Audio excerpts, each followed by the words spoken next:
Hello friends, welcome back to my YouTube channel. So in this session we will try to understand what is this carrier swing. So this is a very important thing to understand when it comes to interview point of view or examination point of view. So what is this carrier swing actually? It is nothing but a total variation in frequency from lowest to the highest point. Means lowest means the lowest possible frequency, highest point means the highest possible frequency that a waveform can take it while transmission. So that means carrier swing is equal to the formula. How to calculate now the carrier swing? So carrier swing is calculated using the simple formula 2 times of delta f. Okay, so what is this delta f? I already told you, it is a frequency deviation basically. So deviation of, what is this frequency deviation again? It's a variation. Deviation means the variation of frequency from one to another.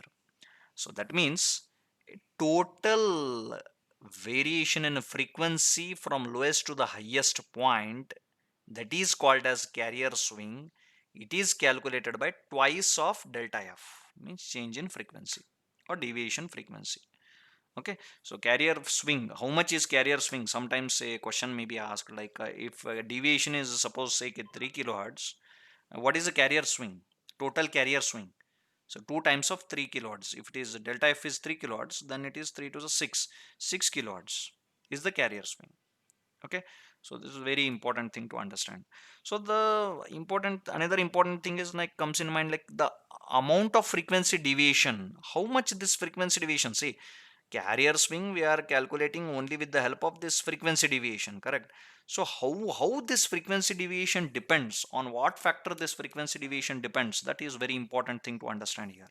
So the amount of frequency deviation depends upon the amplitude of the modulating signal. See, during modulation process, so the amplitude of the modulating signal, whether it is very high amplitude or less amplitude or how much it is, whether it is 5 volts or 3 volts or 10 volts.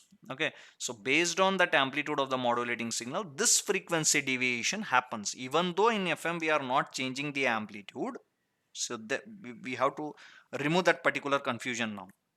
So now the question arises, in the AM wave we are sorry, in FM this frequency modulation we are not changing the amplitude itself. Then how it delta f depends upon this amplitude of the modulating signal? This is a very important question, correct? It comes to mind. So in that case the answer is the amount of frequency deviation depends upon the amplitude of the modulating signal, means it only depends upon the state of the amplitude. We are not changing the amplitude in case of FM wave. We are keeping it constant. We are only worrying about the frequency. Okay. That is the frequency of the carrier wave is varied in accordance with the modulating signal. But however, it depends upon the amplitude of the modulating signal, means the state, how much it is. Like 2 volts means probably less deviation, 5 volts, 10 volts. So based on that current state of the amplitude is constant itself, but what amplitude we are providing, at what amplitude the signal is transmitted, on that factor it depends. I hope it is now very clear. Okay, so if you have any doubts, please comment in the YouTube comment section. I will try to answer it.